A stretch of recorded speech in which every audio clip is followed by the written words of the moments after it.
So our next speaker, last but certainly not least, and is Baruch Feigenbaum.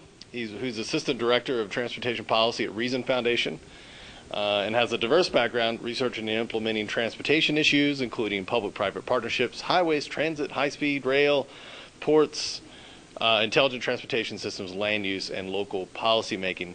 Mr. Feigenbaum is highly involved with various transportation organizations, including the Transportation Research Board, Transportation and Research Forum, Washington chapter, the Institution of Transportation Engineers, and Young Professionals in Transportation, as well as, of course, serves on the executive committee of the American Dream Coalition. His work has been featured in the Washington Post and Wall Street Journal and any other publication that matters. Prior to joining Reason, Mr. Feigenbaum handled transportation issues on Capitol Hill for Representative Lynn Westmoreland, a Republican from Georgia. He earned his master's degree in transportation from Georgia Tech. So we have Georgia and Georgia Tech, so you guys can fight over that later. That's right, separated by a George Mason. Lover of freedom, don't fight.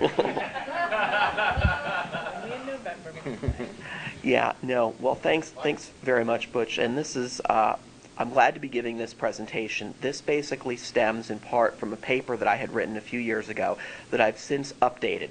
It looks at the Tiger Grants, which are a discretionary grant program in theory, although I would argue they're more of a political tool, and something the Obama administration has taken to supposedly improve transportation in this country. And, well, we'll see as we go through the presentation. I'm not sure I agree with that.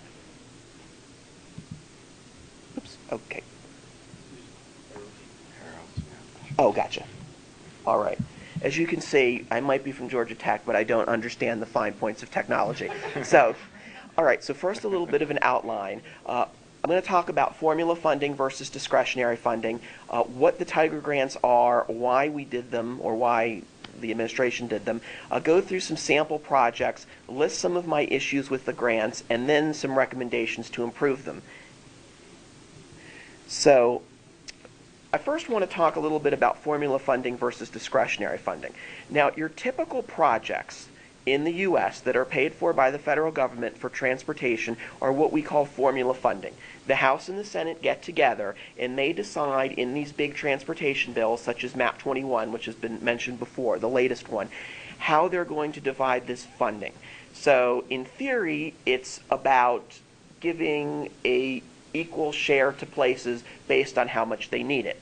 In reality, unfortunately, there's some politics going on. You find that the leaders of the committees in Congress tend to mysteriously get more money for their states because they find out a way where California can actually get more money than proportionally population-wise it deserves based on a complicated formula they came up with.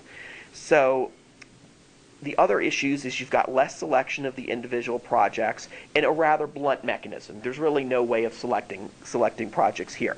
So the idea behind the Tiger Grants, in theory, is that it would be a discretionary program where the US DOT would choose projects based on merit. And so in theory, it was supposed to be less political and more targeted to achieve objectives, and I say in theory. So when we move on, I'm going to say, actually it says formula funding, but this actually should be discretionary funding, can be a good thing. Generally in the free market and Cato and Reason, we all sort of have these issues with this discretionary funding because of the political nature of it. But I would point out that the George W. Bush administration used discretionary funding in their congestion reduction and urban partnerships program. And in certain instances, you saw federal highways and FTA actually maybe doing something productive. I have mixed feelings about whether transit should even be federally funded. I don't think it should. But anyway, using This slide should read discretionary funding. it should be. That's what I said. Yes, yes. This is the danger of writing slides at 11 o'clock at night.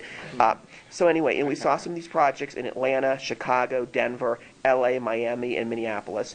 We saw that they tended to be in suburban districts, but that they went to both Democrats and Republicans. So they weren't that political. There was a clear and rigorous evaluation process that DOT vetted, and there was good communication between federal officials and state and local entities. Keep that in mind. So let's now talk about this TIGER program here that came across. It stands for, because we love acronyms in DC, Transportation Investment Generating Economic Recovery. It was originally part of the 2009 American Recovery and Reinvestment Act known as the stimulus. Because, of course, if we spend more federal money, we're just going to get all kinds of wonderful things. That's just so obvious. Why would you even question it? So it started as the stimulus, but it's become an annual part of the U.S. DOT budget. In theory, creating competitive, rigorous processes that select projects with excellent benefits. I believe that was taken from their website. And as you can see, the biggest amount was in 2009, $1.52 billion, but you've got an average of about $500 million or so every year after it. And recently, a couple weeks ago, actually last week technically, we had the 6th round of TIGER, which I call TIGER 6. It's very creative. So let's look at the supposed guidelines for these TIGER grants. Okay, and this is again according to US DOT. These are not my guidelines. They are supposed to serve a critical national objective. They are supposed to be related to transportation. They are supposed to preserve and create jobs, invest in transportation infrastructure that will provide long-term economic benefits, assist those most affected by the current economic downturn. It's curious that even though this was aimed for the stimulus, that is still part of it, even in this round. Equitable geographic balance of funds and an accurate balance of funds between urban and rural communities. Because this is, of course, we have to worry about politics and everything. The criteria used to evaluate the projects, there's 2 sets.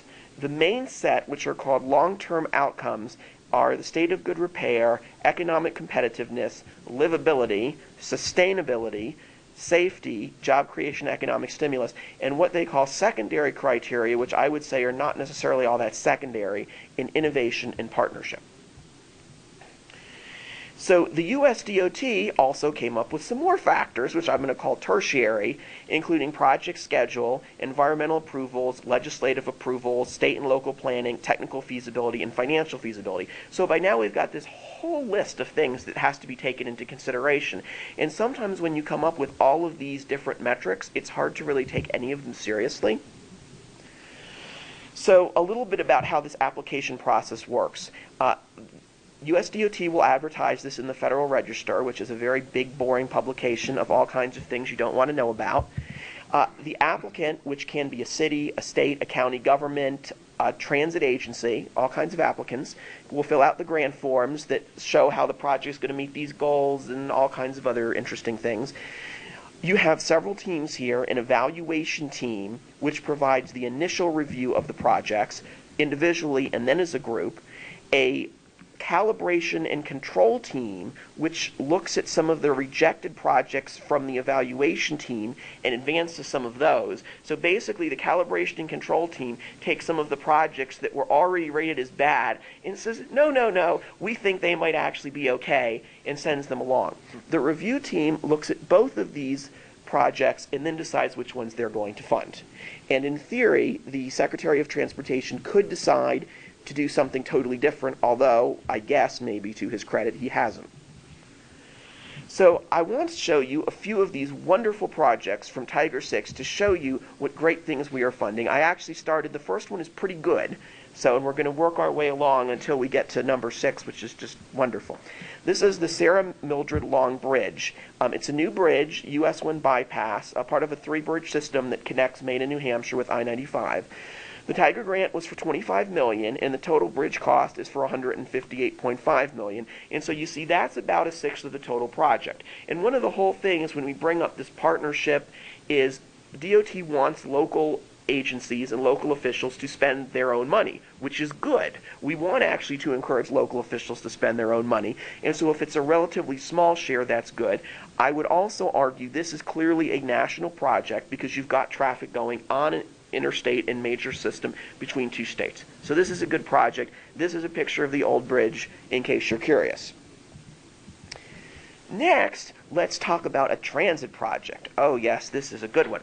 The M1 fixed rail streetcar project in Detroit. This is actually a short streetcar line that they are then going to attach bus services to because for some reason they couldn't just do bus services. They needed to do a streetcar because it was going to do all kinds of economic stuff. All right, so they help to expand the transit 12 miles from downtown Detroit, but that is not all the streetcar. A lot of that is bus. The Tiger grant was for $12.2 million, which is a relatively small part of the $187 million, about 7%. But I would argue that the project is local. Nobody outside of Michigan is going to benefit from this streetcar. So this, to me, has no federal purpose. It's not a national program. And I would also argue that it's really not transportation. Streetcars are geared, supposedly, to economic development, although that's... but they're not transportation. If you wanted to do transportation, you could do a bus project that would be far more effective. All right, and that is a artist's rendering of this beautiful streetcar. And I'll tell you, I was in Detroit last week, and, wow. Blue sky, and it doesn't look like that, but the streetcars can do all those things. All right, let me talk a little bit about freight rail. This, I would argue, is one of the better projects. And by the way, the reason I'm picking these categories is I did sort them into categories. You'll see that as I go along. This is the New England Central Railroad Freight Rail Project. It's upgrading 55 miles of weight and freight restricted track to the Port of New London. The Tiger grant's for $8.1 million. Now, I got a little bit of an issue here because the federal grant is for 80% of the cost. This is not that major a port, and I'm not sure that the federal government should be paying that much. I think if the state of Connecticut is serious about this, the state of Connecticut should be paying a little more. Granted, $8.1 million is not that much in the whole scheme. And so I would like to have seen a little more local contribution. Again, freight rail, I would say, is national. It moves goods between different states. So if we're going to have the federal government fund transportation at all, at least this is a relatively benign thing for it to fund. Okay, we get into really my favorites now. Let's talk about what I call a green project. You can also call them non-motorized transportation, active transportation, biking, and walking. This is Dahlonega, Georgia. It's about 30 minutes north of where I live in the Atlanta suburbs, and they're doing a complete streets project. For those of you not familiar with complete streets, it's this idea that we need to retrofit streets so that all kinds of people can use them, bikers and walkers, and it's just going to be wonderful. The Tiger grant is for $5.1 million of a total cost is $9.1 million. So again, 58% of the cost. I would argue it's kind of high. People are going to say, well, it's not that much of a project, not that much of a cost. I'm going to say, well, if Dahlonega wants it, they could spend a little more money on it. The project is clearly not national. Dahlonega is a city of about 2,500 people. It has a small university of the University of Georgia system. I also don't think it's related to transportation, simply because the majority of people in Dahlonega work very close to where they live, and so the streets are not that busy. They already could have afforded to go on the streets, walk on the streets, whatever, without taking any sort of federal funding for it, because this is really not a place where you're going to see a ton of people commuting by bike and walking anyway. It's just not that type of community that's set up that way. And so if you're going to make a case for any of these projects, maybe you're making a case in New York City where you've actually got a decent share of people commuting by biking and walking. In a rural town in the southeast, not so much. All right? Other. This is a great category that I chose to lump projects in that I couldn't figure out exactly quite what they were doing. This is called the Restoring Pathways to Economic Opportunities in Birmingham. And this is actually a planning grant that examines low-income communities and finds out why they're cut off from job centers. Now, this is a very small grant, $125,000 of the total project cost of $300,000, so really a drop in the bucket of the federal grant program. But I'm going to argue, one, the project is not national in any way, shape, or form. It's clearly not related to transportation, in my opinion. I don't know what the link is here at all.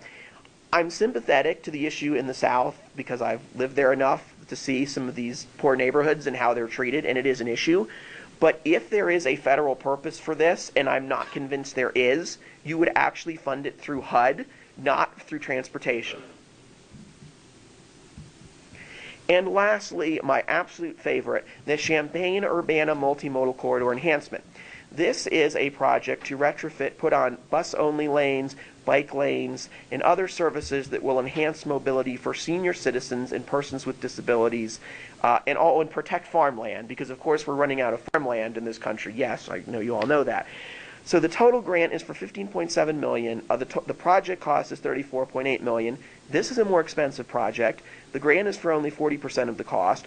Again, the project is not national. The project has limited transportation purposes, but my absolute favorite above this, and by the way, I picked this picture. This is not what Champaign-Urbana looks like.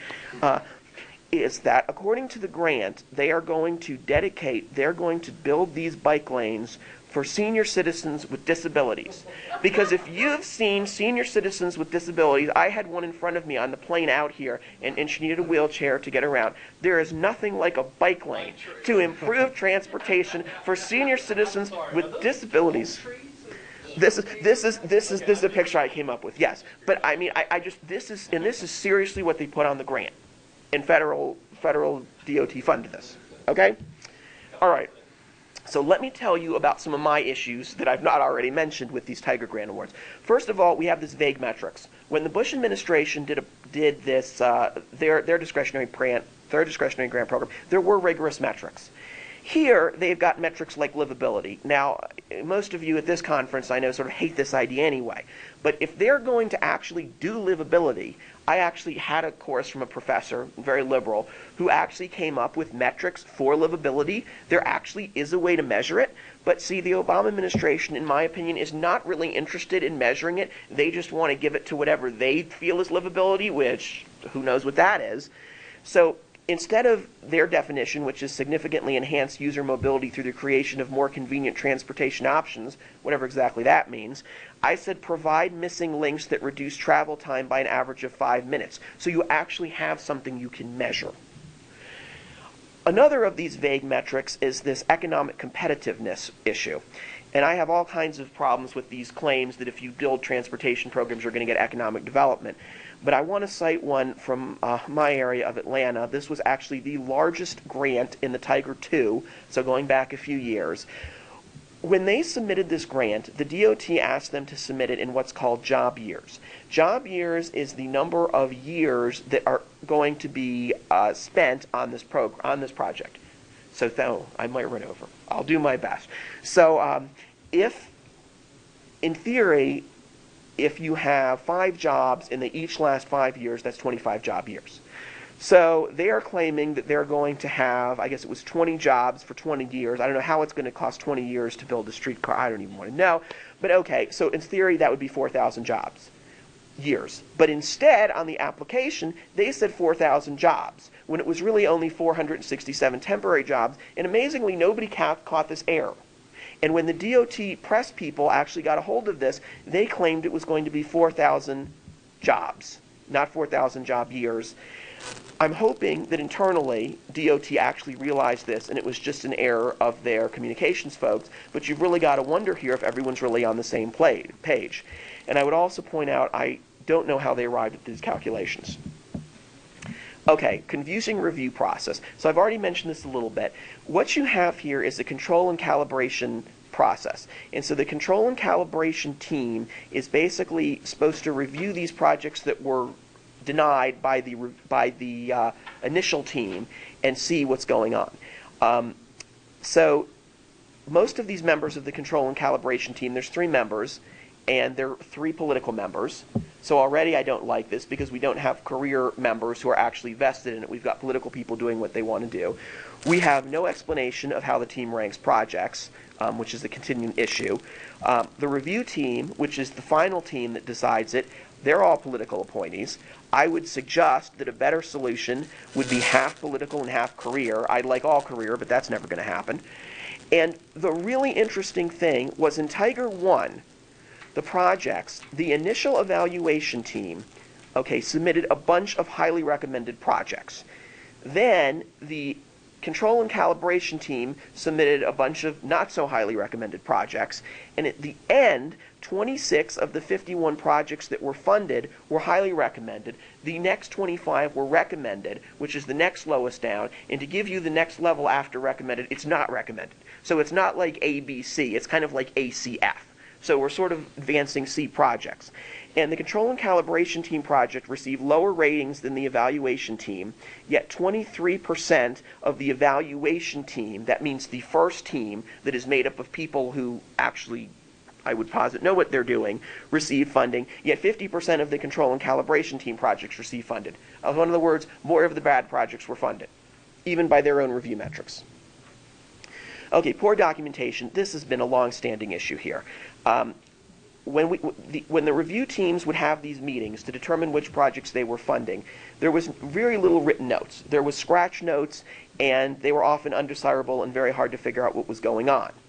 The notes show why projects were funded, but they do not explain why other projects that were rated higher weren't funding. So in other words, we make a case for this project that's, let's say, recommended, but we don't explain why we advance this over a highly recommended project. And so the policy is USDOT had the official policy of requiring documentation when lower rated projects were funded over higher rated projects. This was actually put into place by the Obama administration, which was conveniently ignored during this process. All right, we have also limited information. Little explanation as to why certain projects were funded. USDOT has provided more information in other programs, what I call the old New Starts, which is not what we have now. We have another New Starts, which is not good, where they actually use scores to determine grants, tell applicants why they got grants, and other applicants why they didn't. But according to what the USDOT has told me, they will not provide more information because while it would increase the transparency, show accountability, and provide application quality, all good things, they're worried sub-applicants may game the system. But it seems to me that if you're picking certain types of projects and you don't know why those projects are being picked, you're already having the system gamed. So I don't know what they think that's going to do.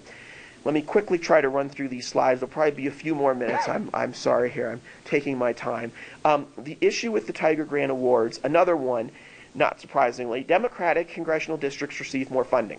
So you can see that Democratic districts, I know, everyone's shocked, receive 29% more funding than Republican districts. I have these charts. Basically, what the first column here is Tiger 1, Tiger 1, Tiger 1, Tiger 3, Tiger 3, Tiger 3. I took I took two of the rounds because I haven't analyzed all of them.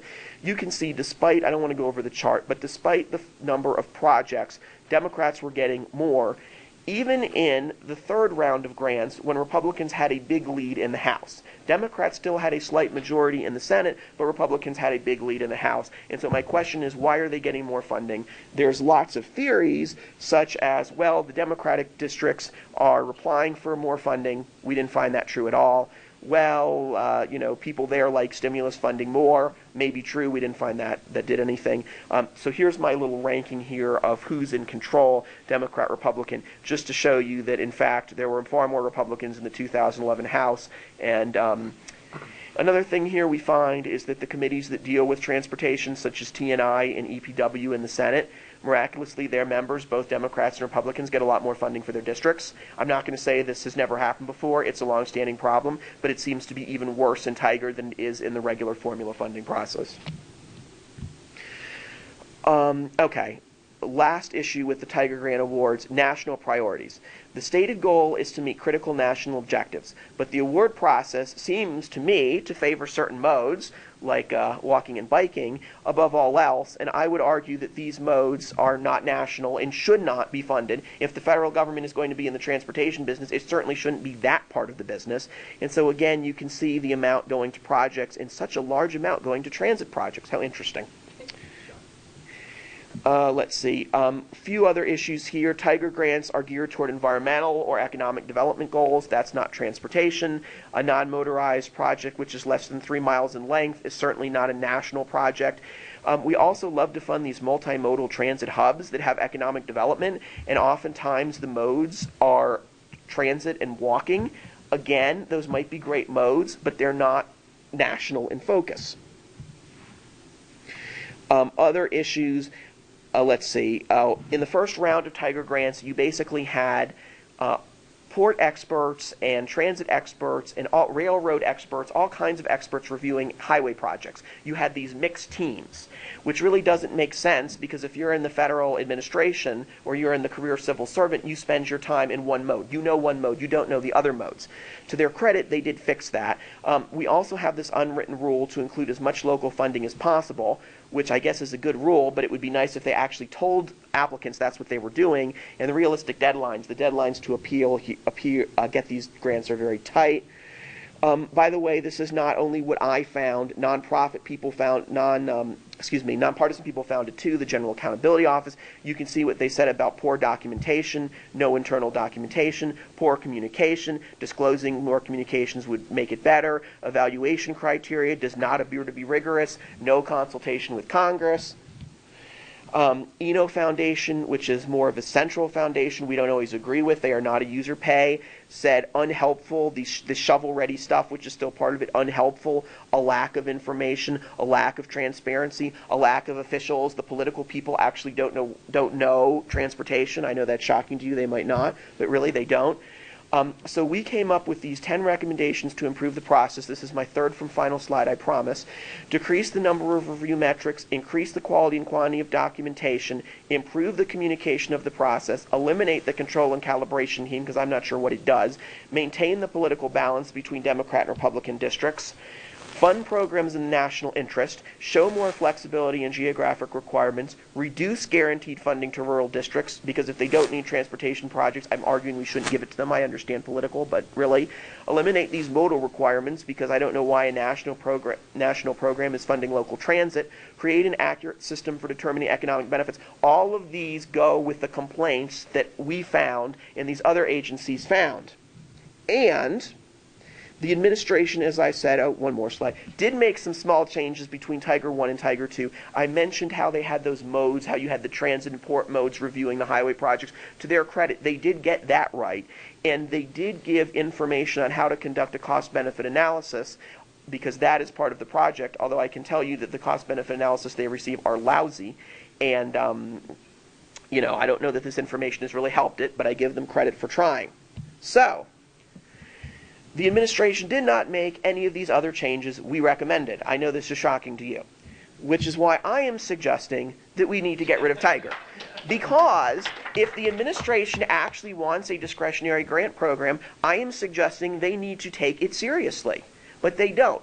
And we got, just a minute here on this last slide, we got a lot of criticism from the DOT people who said, well, Reason Foundation, you don't believe in federal funding, and that may be true, but our goal in doing this project was to say, okay, you've come up with this stupid discretionary grant program we don't like. Let's make it as good as possible. Because at this point in time, Democrats were in control. We were trying to do the less harm. And that's what we've tried to do. That's what other agencies have tried to do. And to me, the administration has not done a thing about it. My hope is if there's a Republican Senate this fall, the Congress will finally shut down this junker. I would also encourage you to talk to your representatives, because most mayors, they see free money from Washington and they're like, oh, free money, yay, yay, yay. They don't consider that this is taxpayer money that could be spent on better purposes. Thank you.